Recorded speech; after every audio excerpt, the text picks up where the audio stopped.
Good day, everyone. This is Sir John, and welcome to another discussion in chemistry. So, for today, we are going to talk about the periodic table and nomenclature of compounds. But before we'll start, I'd just like to know if you are doing well in your respective places right now. How are you, my dear students? Please comment down in the comment section. Are you in your houses or are you outside your house? Asa man mo karon? Okay. I just hope nga okay ra ta kung asa man ta karon and find a place nga comfortable ra ka. Okay, and you get your notebook, perhaps paper, any paper, so that you can write down notes while we will have our discussion for today. And for today's discussion, I will be using English Bisaya language. Okay, magkuanta. I'll try my best to speak more Bisaya para mas masabtan ninyo ato ang discussion for today. Again, our topic is the periodic table and the nomenclature of compound. We are going to venture on the architecture of matter. Okay, it's like what makes things that exists sa ato ang society karon. Okay, we will touch on polymers as well because um, in polymers we can find monomers, and monomers are composed of elements. Everything is composed of elements. Okay, our competency for today's discussion are the following. First is to understand how the periodic table is set up according to atomic numbers. And then next is understand what the term period, group, and family refer to in relation to periodic table, and to be able to tell what period and group any element is in. Next is determine the oxidation number of an element in a compound or ion.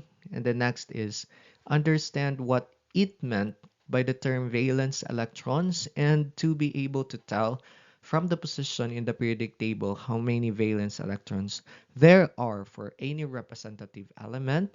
And then also predict minimum and maximum oxidation state for nonmetals and all oxidation states for representative metals. As what I have mentioned earlier, we'll also talk about monomers and polymers, but we'll have a separate discussion, a separate time for that. Okay, so this time let's just focus on the periodic table and the oxidation number or oxidation state. All right, are you ready? Andam na ba? Okay. Are you familiar with periodic table? You are already in college, so I assume that all of you are nakaila na sa periodic table. Well, periodic table basically it is a tool used by chemists.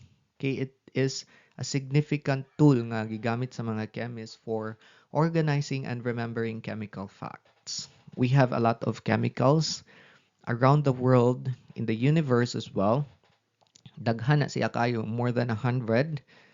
So, kung wala tay arrangement, kung dili nato i-organize ang mga chemical elements, lisod kaayo nato pag investigate sa properties, lisod kaayo ang pag-analyze sa chemical reactions kung wala tay arrangement sa mga chemical elements according to their properties.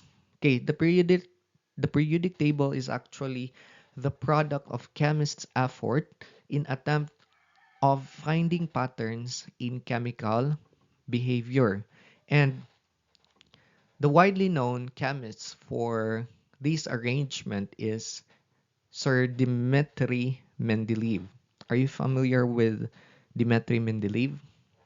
Okay, I have here in my presentation the original 1869 periodic table of elements by Dmitry Mendeleev. As you can see, naapay mga blank spaces anha because during that time wala pa na discover ang uban nga mga elements.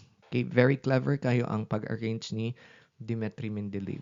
So si Dmitry Mendeleev is a Russian chemist who proposed a primitive version of today's periodic table. Mendeleev left empty spaces in his periodic table for new elements yet to be discovered. And Dmitry Mendeleev is widely known as the father of the periodic table. Okay, pagka time ni Dmitry Mendeleev in 1836 to 1907. Okay, so what basically is periodic table? Let's have the definition of periodic table. This is the periodic table. Listen. Periodic table is the arrangement of elements in order of increasing atomic number with elements having similar properties placed in vertical columns. This is very basic. Umingon tag periodic table, it is arrangement sa mga element in order. Yun sa man pud siya pag-order based on its atomic number. Diba? Naghisgot na ta before nga every element reflects every atomic number of every element reflects its number of electrons. Okay, and every every element has its corresponding atomic weight. Okay, and when you try to investigate, when you try to look at the atomic weight of the elements, it's gradually increasing then. Okay, so naka-arrange na siya according to the properties of the element. That is the periodic table. Okay,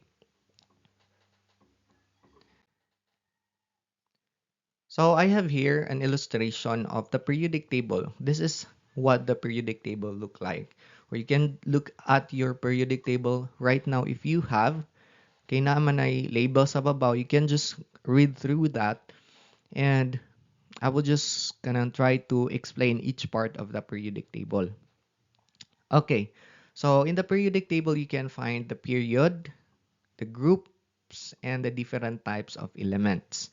So kaning naa sa kilid, okay, kani, 1, 2, 3, going down to 7, they are known as periods. Sa itawag anak nila, periods. Periods are horizontal rows of the periodic table. Kani padong dire, then second, and then third, going padong kilid, horizontal siya, horizontal rows. And next is groups. Asa may groups sa periodic table? Kanang vertical columns. Yung tag vertical columns, pabarog. So, kani group 1A, group 2A, 3B, 4B, 5B, 6B, 7B, and then going through 8A. Kana siya pabarog mo na iyahang sa tawag ana groups. Okay. So next, the elements are arranged by atomic number as shown above. The element symbol. Okay, kana atomic number hydrogen 1, helium 2, and then and so on and so forth. Okay, they are arranged according to the similarities in their chemical properties. Gimension na na ho. The elements are divided into three main categories. We have metals, nonmetals, and metalloids. Sir, asa may metals, asa may nonmetals, and asa may metalloids.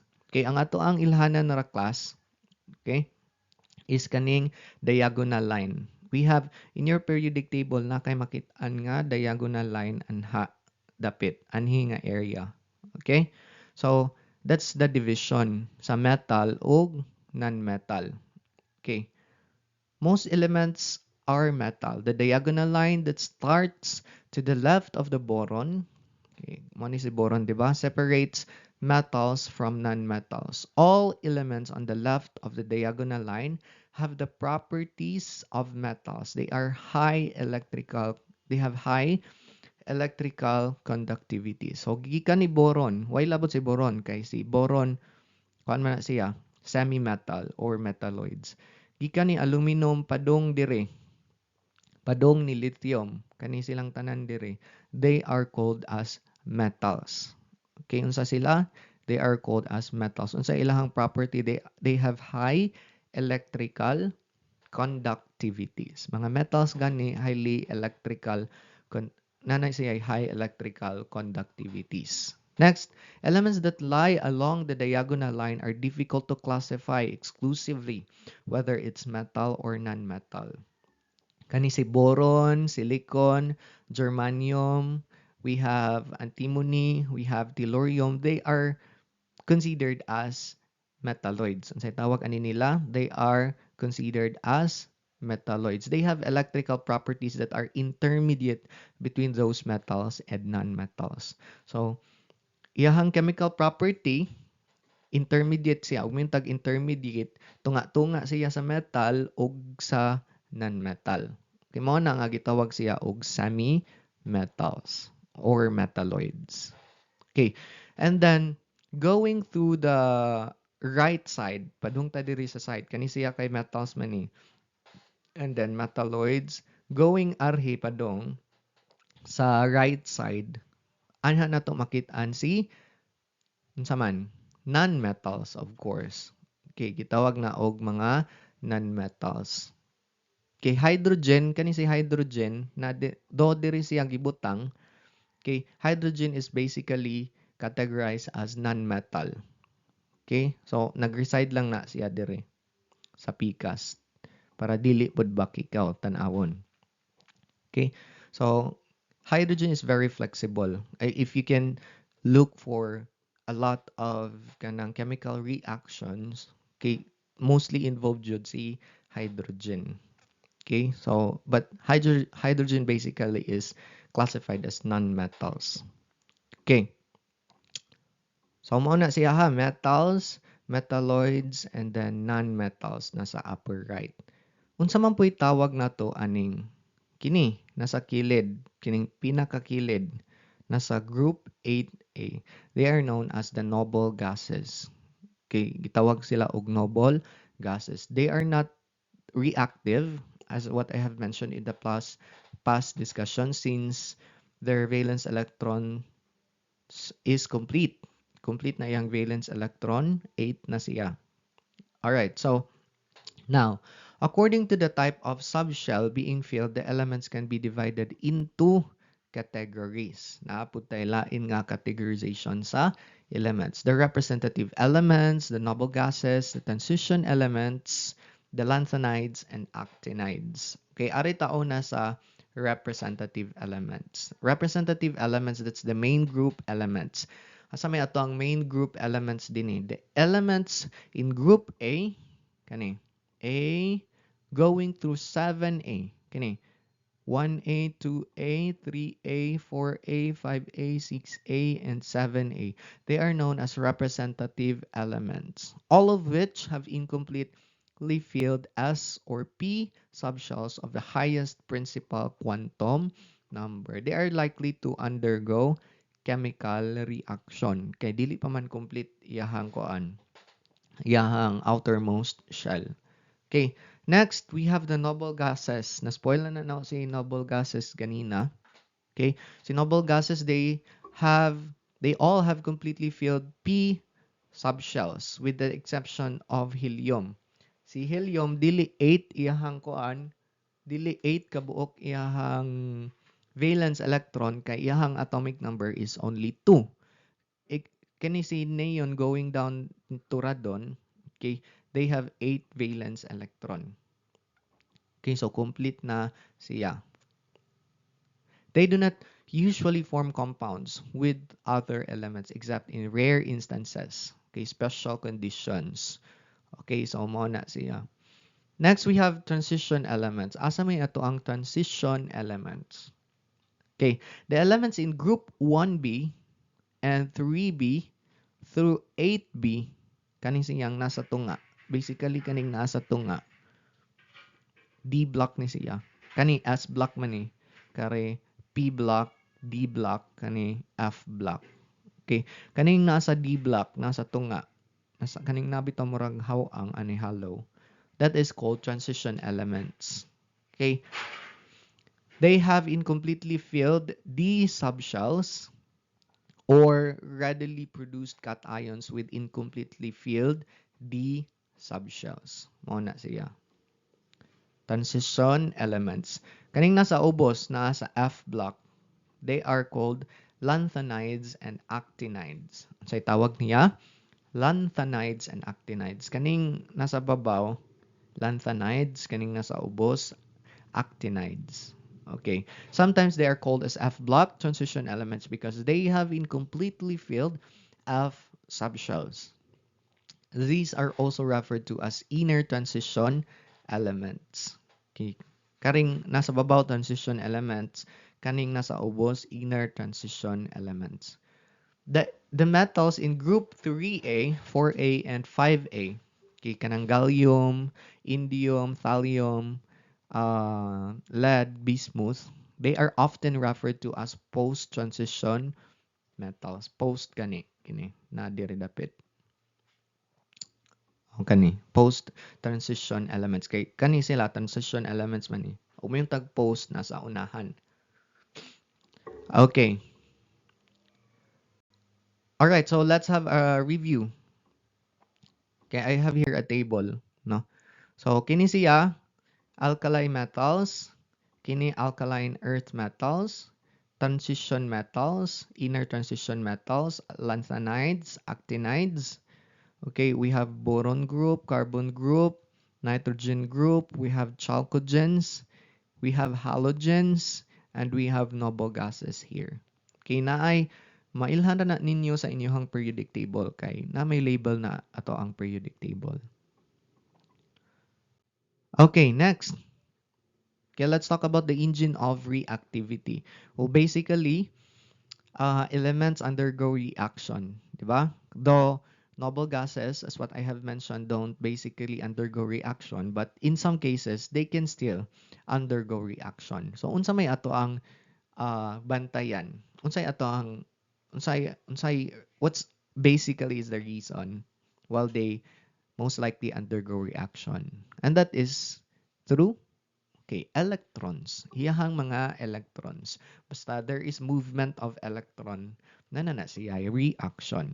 Okay, I would just like to remind you, no, that atomic number reflects the total number of electrons in a neutral atom.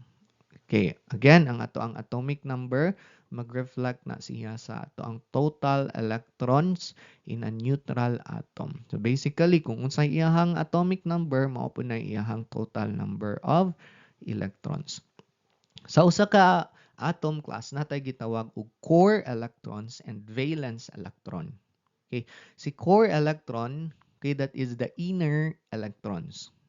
Unsa si core electrons, that is the inner electrons. So mo na si electrons nga naa sa sulod at dili nasa sulod kay nasa sulod jud mismo, central part kay kuan man, nasa pinakasulod jud sa atom kay kuan man, neutrons and protons. Pero sa mga orbitals ba, kaning ato ang orbitals, kanang naa sa inner part, duol ra sa nucleus sa atom, they are called as core electrons. Mga electrons na makit-an na. Ang naa sa pinakagawas, they are called as valence electrons. Okay, so the chemical reactivity of elements is largely determined by their valence electrons. Again, si valence electron ha, they are electrons that are found in the outermost shell. So, I'll try to draw. Mag-draw ko so that na may makitaan. So, let's say for example, mao ni nucleus. Maklaro ba? Change the color. Unay nucleus ha. Nya mo ni ato ang orbitals. Okay, orbitals ni nato. So, ani na ay electron dire, napoy electron dire, napoy electron dire. Ang kaning naa sa sulod nga mga electron kana they are called as core electrons. Kaning electron nga naa sa pinakagawas, outermost shell, they are called as valence electron. Okay, so mao na siya. So, what are valence electron? Normally, as what I have mentioned, for most elements, especially main group elements, valence electrons are simply the electrons in the outermost shell. For the representative elements, the valence electron are those in the highest occupied end shell. Yan ang pinaka pinakagawas nga electron. Let's have example, si sodium. Arita ni sodium, pila may atomic number ni sodium? Yes, atomic number of sodium is 11. 11. So let's have the electronic configuration of sodium. Okay. By the way, I know, of course, I know that you are already aware what is electronic configuration. Okay, so that is arrangement of the electrons in the energy corresponding to the energy levels of every atom. Okay, and its subshells as well. All right, so to do the electronic configuration, na ay guide sa inyong periodic table, nasa kilid dapit, pangitaan na ninyo na ay kilid or likod, nasa likod man siguro na siya sa periodic table, na nakasuwat ana nga mga 1s2, 2s2, 2p6, 3s2, 3p6, 4s2. Kana siya, that is electronic configuration. Okay? So, kada block na siya ay corresponding maximum number of electrons nga ma-occupy niya. So, in-create ninyo ana, make sure nga ang iyahang total number of electrons must reflect sa iyahang exponents, total number of exponents sa imuhang electronic configuration. Let's have, for example, sodium ta sodium. Okay, sodium. Atomic number of sodium is 11. Iyahang electronic configuration, let's try to write 1s2, 2s2, sunod, 2 na ha. 2p6, maglisod kog suwat kay I'm just using laptop. Touchpad lang akong gamit. And then 3s1. 3s1. Let's try to add the exponents. 2 plus 2 is 4, plus 6 is 10, plus 1 is 11. Okay, complete na siya. Now, let's try to look at the outer shell. Okay, asa may iyahang outermost shell ani? To locate the outermost shell class, inyong tanawon is kinirang iyahang number. Okay, kaning number. 1, 2, 3. Ang pinakadako, that is the outermost shell. Kari 1, kari 2, kari 3. Asa may pinakadako? So, si 3. So, meaning, imuhang valence electron, makita nimo sa 3s1. Okay, 3s1. As what I have mentioned kanina, no? Ang mga exponents that reflects to our electrons. So imuhang tan-awon ang iyahang kuan outermost shell 3s. Pila may iyahang electron? Yes, iyahang electron is 1. So therefore, ang valence electron ni sodium is pila? 1. Okay, kay mao may number sa electron sa iyahang outermost shell. Diba sa yun ra kaayo? For transition elements, in addition to the outer Ns electrons, the N-1 d electrons are also valence electrons.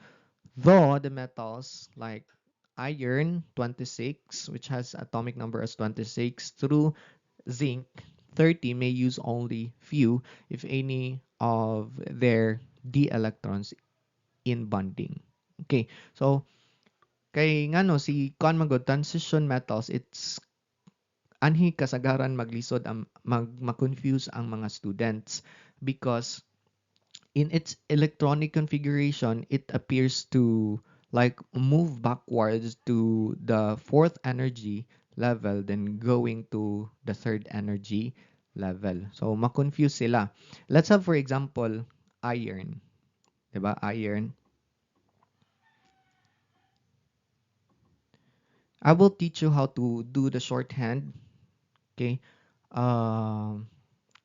Electronic configuration for larger atoms para dili na mo magsuwat sa taas kayo nga electronic configuration, because basically ang need ra jud nato tan-awon for electronic configuration is kanang iyahang outermost shell.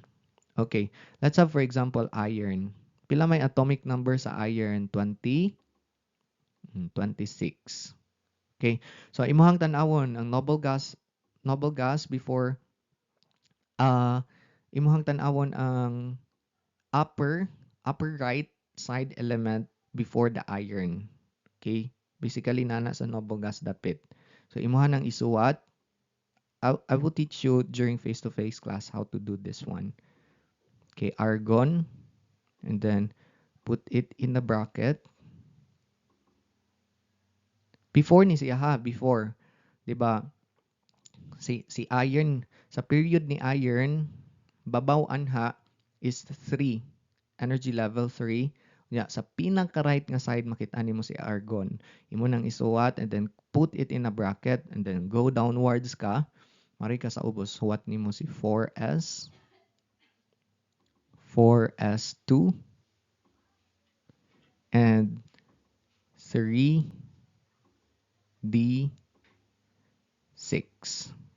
Okay, let's try to investigate the electronic configuration. Di ba ning 4s siya? 4s2 and then 3d6. Okay, here is the key idea. The outer shell is N4. Mo ni iyahang outer shell kay number 4 man siya. Okay, the outer shell is N4, kani 4. Okay, we have 4s. That is our outermost shell. But we have the principle N minus 1 shell. Kani siya. Kay nganong i-appeal man ni siya nato. It's because 3D electrons are very close energy. Duol la jud ni siya kaayo anhi nga energy level. That is why during reaction pwede ni mo contribute si ato ang N minus 1 shell ni 4s nga shell if ever necessary. Because of this, both can participate in the bonding. So what does the statement mean? In addition to the outer ns electron, the n minus 1 d electrons are also valence electrons. So kung pangutan-on ka, unsay iyahang valence electron, transition metals don't just use this as valence electron. Dili lang kining 4s2. They can also use n minus 1d electrons like this, 3d, in the bonding. So for iron, possible na to nga valence electron is 4s plus 3d. So pila man? So that's basically 8. Okay, kay 2 plus 6 is 8. But listen, why? Ngano man? Ha? Nganong kuan man? Nganong ingana man siya ang situation? All right, so listen to this. We may use only few if any sa d electrons. Kaya nga naman, as what I have mentioned ganina, kaning d electrons, pwede siya nga mo back up, pwede po siya nga di mo back up. Okay, let's move from iron to zinc. So the d orbitals become more filled, di ba? Si iron, kung mutanaw mo sa inyong periodic table na siya sa kuan, iyahang position is in D6. Okay?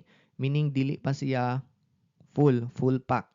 Pero og mo go towards zinc ka, mapuno na siya. Mapuno na ang iyahang outermost shell. So it will become more stable, less likely to participate in the bonding. So kung puno na ang iyahang D, kung mapuno na ning D block niya, okay? So dili na siya makatabang ni N ni 4s. Okay? So mao ra nay tricky part sa ato ang transition metals. Kani siya, they are both valence electron pero ang exemption niya is kini si D, kaning D na to nga valence electron may or may not contribute sa ato ang reaction. Depende ra na siya kung stable na ba siya or dili. Pero ang naadjud sa outermost shell is kaning 4s. Okay, so I hope nga nasabtan na ninyo nga comparison. So sa uh, iron, for instance, kaning ato ang example, okay, configuration nato is argon 4s, argon bracket 4s2, 3d6. They can form iron 2 plus, pwede siya maka-use og iron 2 plus. Okay, duha ka electron iyahang mahatag, pwede po siya makahatag og kuan tulo ka electron pero mo involve na si D. Kay mao na nga oxidation state for iron daghan nakakama na siya inyong makit-an. All right, so for zinc, arita ni zinc, configuration ni zinc is 4s2 3d10. So si zinc almost always forms Zn2+. Nganong 2+ raman jud si zinc? Kay si D niya is complete naman. Maximum capacity of electron ni D block is 10 raman. Okay? So that is why si zinc most likely maora jud na siya. Ang nasa iyahang S, maora na iyahang ma-contribute. Okay, malose niya ang electron nga naa sa 4s. Kay complete naman iyahang D. Okay. All right. So ang ato ang analogy ra no. Okay, think of it this way. Think of the electrons like a workers. Ang NS kaning naanhi nga area, they are worker at the front desk. Sila ay frontliner. They are very active. So kaning nasa D, they are workers in the back office. They are the backup.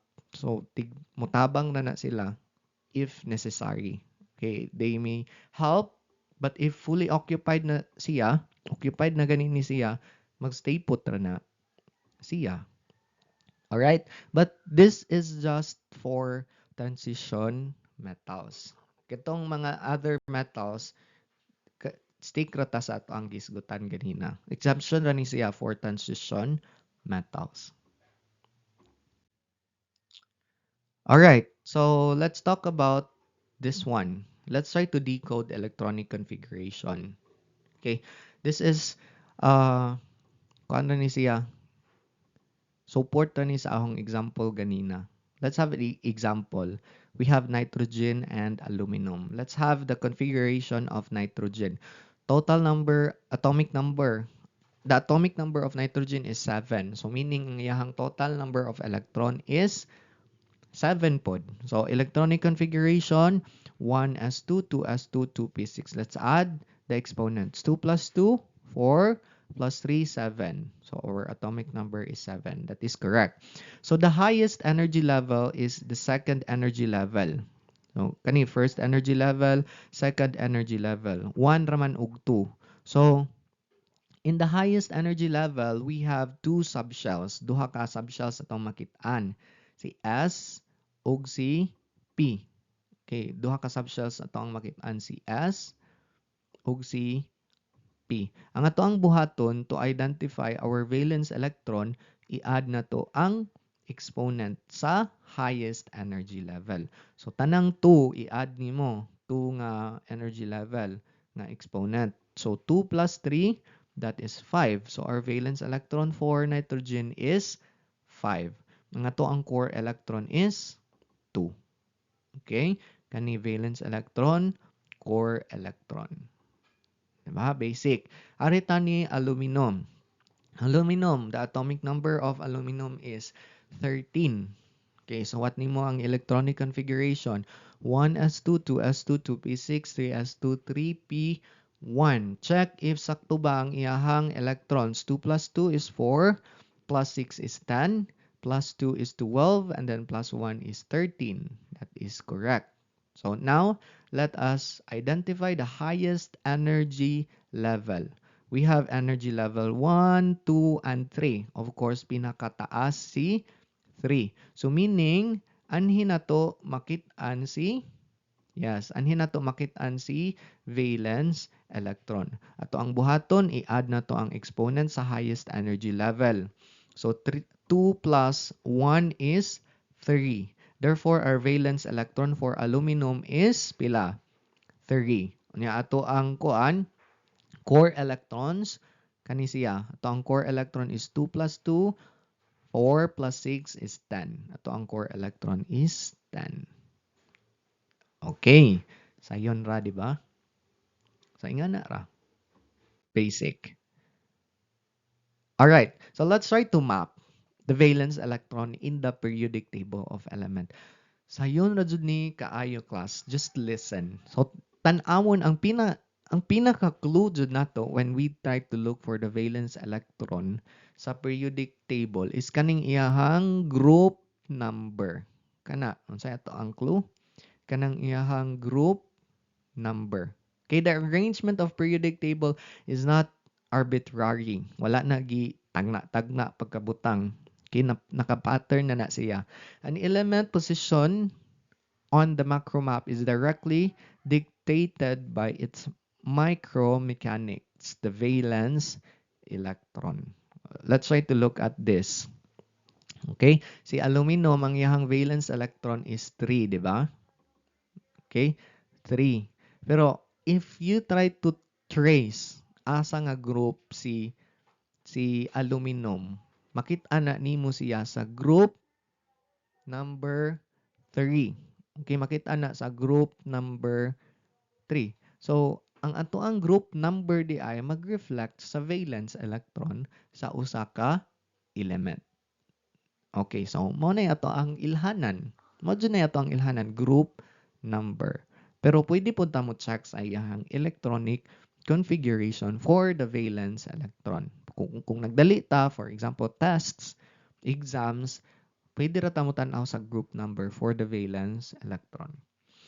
Ang nakanindot man pod good sa electronic configuration kay mailhan nimo ang iyahang core electrons, dili lang ang valence electron. But when you need only the valence electron, ana lang sa group number tan-aw. Okay. I have here the physical aggregates and charge imbalance. So natay gitawag og molecule, cation, and an ion. We have talked about this. Molecule is an aggregate of at least two atoms in a definite arrangement held together by chemical forces. It's called chemical bond. Okay? So combination of atoms that is called molecules. Okay, and natay gitawag og ions. Okay? Unsa ganitong ions, no? An ion is an atom or group of atoms that has a net positive or negative charge. So, isa ni siya ka atom nga nihatag or nidawat og electron. Okay, we categorize this as cation and an ion. Unsa ganito si cation as a review? Si cation na siya net positive charge. Positive siya kay nganuman ning hatag siya og electron. Si an ion, okay, it's an ion that have a net negative charge. Nganong net negative charge siya? Kay siya ang ni dawat og electron. So, ingan na. Alright, now let's talk about oxidation number or oxidation state. Okay? This is very, very important because it serves as a ledger. It tells us no kung pilay net charge, pilay net nga nadawat sa usa ka atom. Okay. So by definition, oxidation number or oxidation state signifies the number of charges the atom would have in a molecule or an ionic compound if electrons were transferred completely. Okay, so pag humana nila ginatagay og dinawatay, pilay iyahang net charge. That is oxidation number or oxidation state. Okay, let's proceed. Okay, oxidation number acts as the bookkeeping system of chemistry, as what I have mentioned earlier. They track how electrons are distributed in compounds, indicating whether an atom owes electron or has surplus of electrons. To balance this chemical ledger, we follow 6 absolute rules. Natay unom ka rules nga to ang hisgutan. Ang goal adto nato ani is mabalance nato ang electron sa mga reactants. Okay? So mga atoms, no? Ngani undergo og reaction. Okay. First rule. Okay, una nga rule. Free elements carry zero chemical debt. Okay. Unsa man ning free elements? They are uncombined state.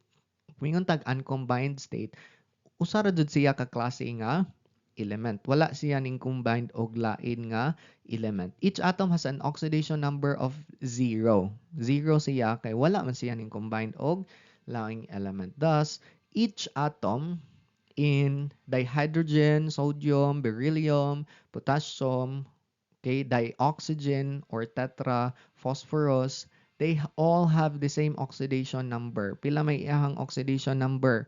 0. Kaya nga naman, wala siya ning combined og lain nga element. They are just in their elemental states.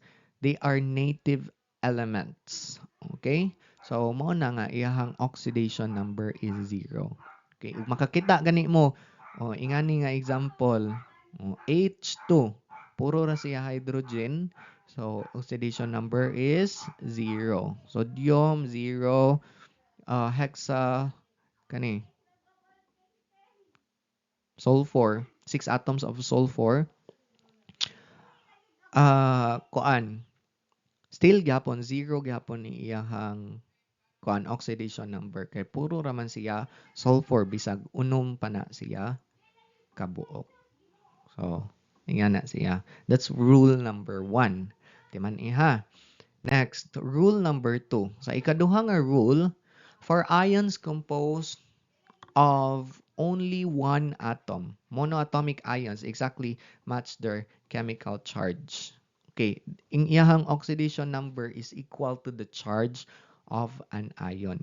So, tanan nga atoms nga ato ang makit-an sa group 1A o group 2A, kanang alkali metals o alkaline earth metals, iyahang oxidation number nag-reflect na siya sa iyahang group number. Okay, si alkali metal group 1, group 1 man siya, so iyahang oxidation number is positive 1. So gikan ni sodium padung ubos, okay, that is positive 1. Kaya naman siya sa group 1. Next is si calcium. Nasiya sa group 2. So ang iyahang oxidation number or oxidation state is positive 2. Okay, kaya naman siya sa alkaline earth metal. O kani ba siya diri dapit? Okay. Aluminum, on the other hand, has an oxidation number of positive 3 in all its compound. Kitiman iha.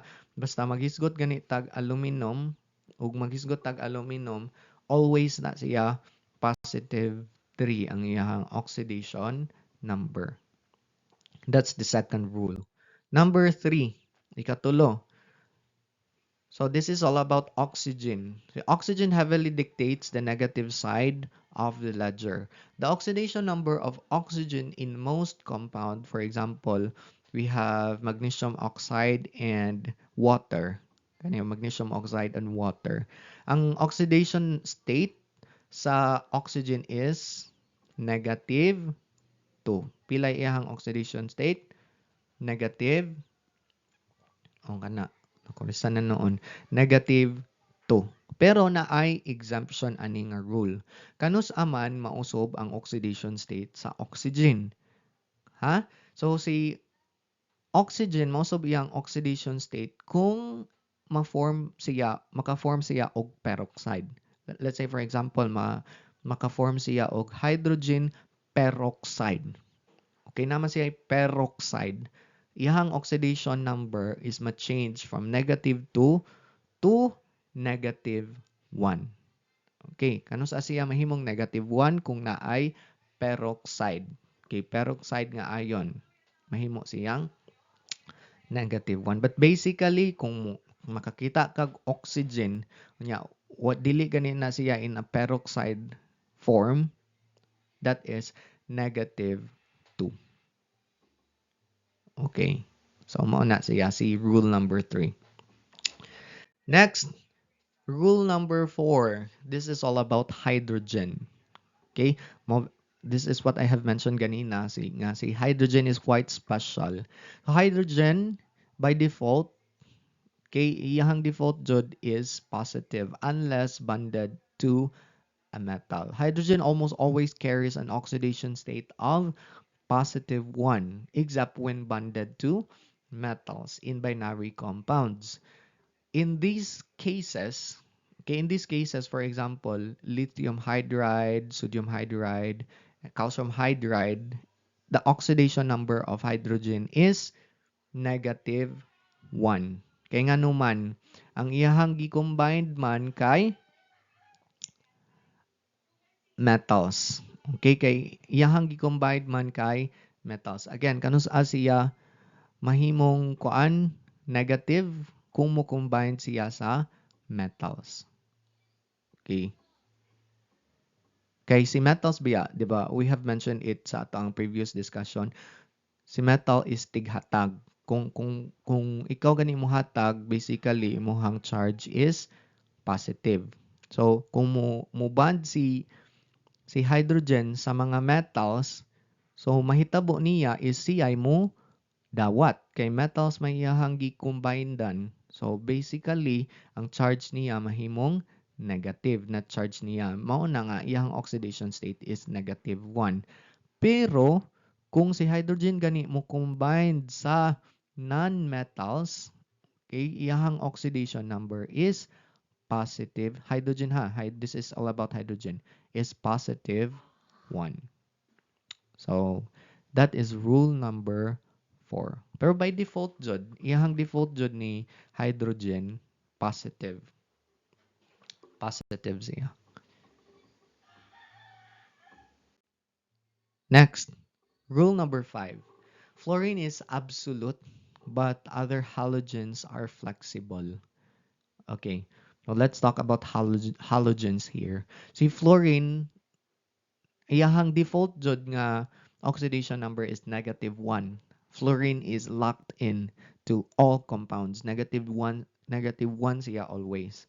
See, other halogens like chlorine, bromine, and iodine, they have negative oxidation number when they occurred as halide ions in their compound. Sir, kanus aman pud siya mahimong positive? Kanus aman ma-positive si kaning chlorine, bromine, and iodine? Okay, when combined with oxygen.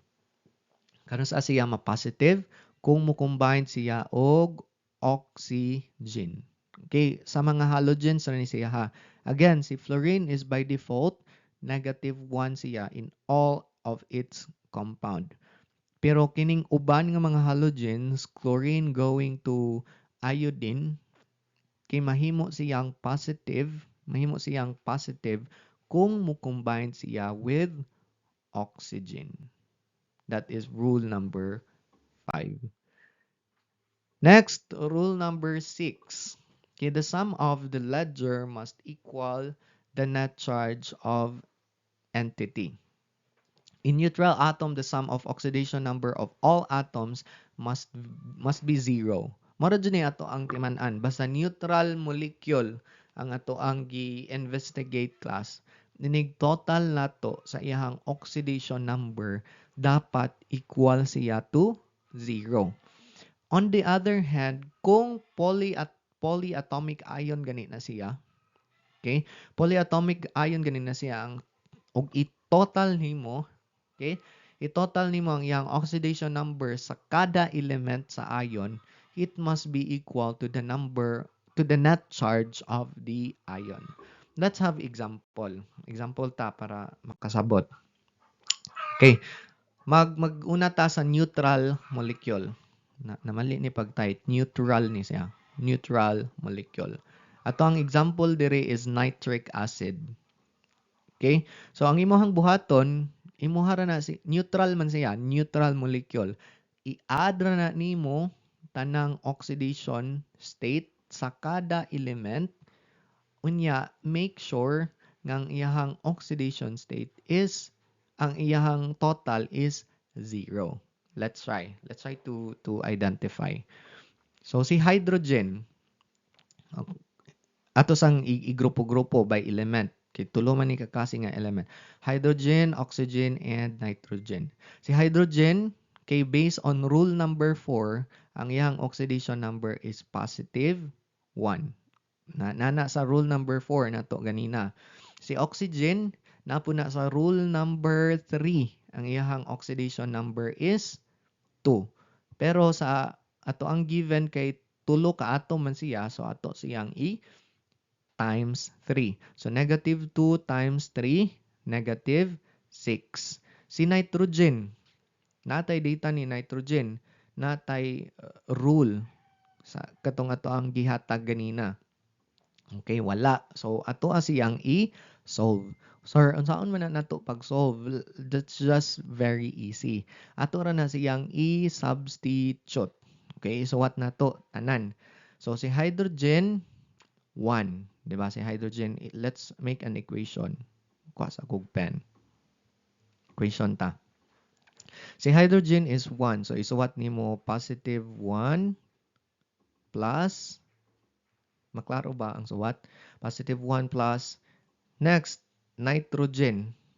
Kani may ato ang kuan, kani ato ang isolve ha. Nitric acid. Nitrogen. Si nitrogen is unknown. So, imuhan ng suwatan og X ana. Meaning, wala pa na siya. Okay, and then plus oxygen. Pilay ato ang kuan, pilay ato ang oxidation state sa oxygen. Oh, negative 6. Okay, parenthesis na to kay lahi siya og sign. Negative 6. And then equals to 0.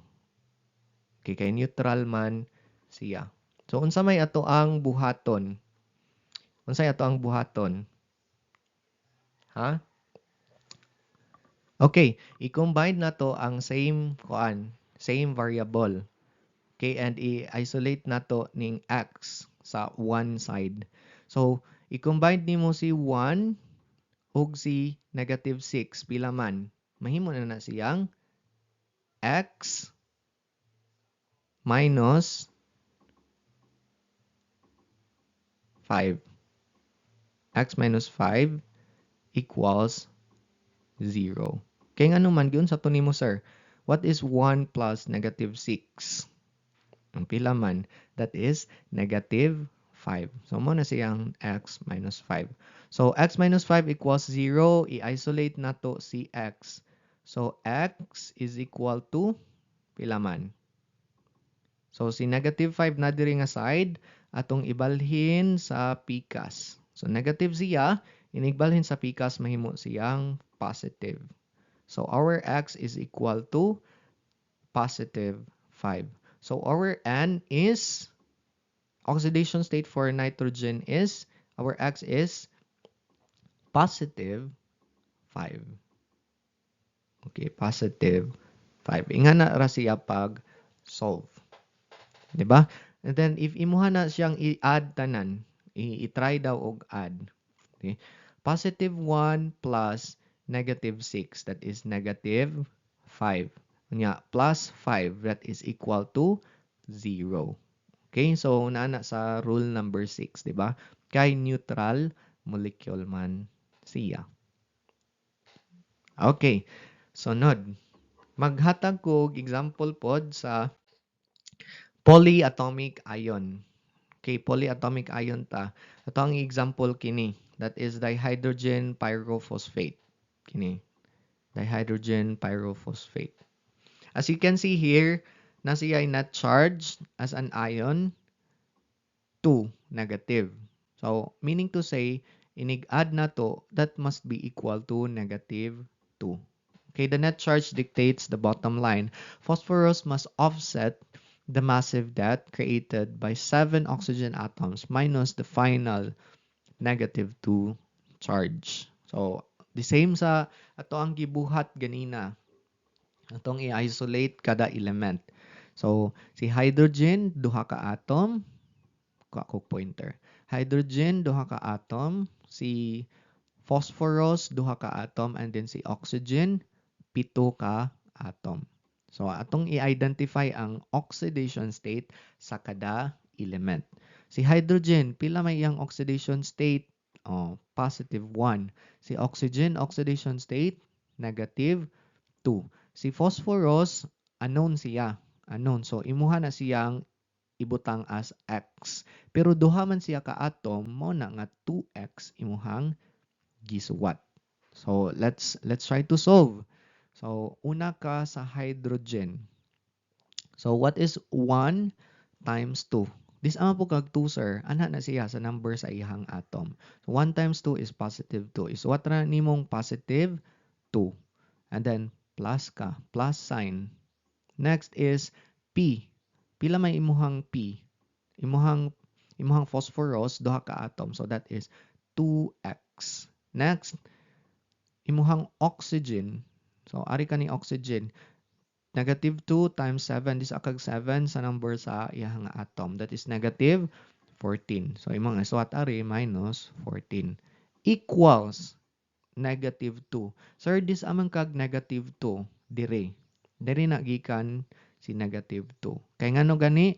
Kay ion man siya. Polyatomic ion. And then after that, the same sa ato ang gibuhat ganina, i-isolate nimo ang X sa pikas side ug sa pikas na side. Now, let's try to solve. Solve ta. Follow me ha. So, 2x is what na to? Si 2x. Na, 2x. So, i-combine ning positive 2 og kuan? Positive 2 og negative 14. What is 2 plus negative 14? That is negative 12. So, 2x minus 12 equals pila? Negative 2. Okay. So, unsa naman po ato ang buhaton? Ha? Unsay ato ang buhaton? So, i-isolate na to sa pikas. So, ang mahimo ni siyang 2x is equal to negative 2. Negative man ni siya. Negative 12 ibalhin sa pikas plus 12. Negative 2 plus 12. Wala na igo. So, what is negative 2 plus 12? That is 10. So, ang answer na to, ana, is 2x is equal to 10. Okay, 2x is equal to 10. Okay, gibalhin naman nato siya sa pikas. So, ari na, ang sumpay aniha, ari dapit. So, 2x is equal to 10. So, para mabilin si x, let us divide both sides by 2. Divide both sides by 2. So, cancel si 2. Cancel po si 2 dire. So, what is 10 divided by 2? Our x is equal to 5.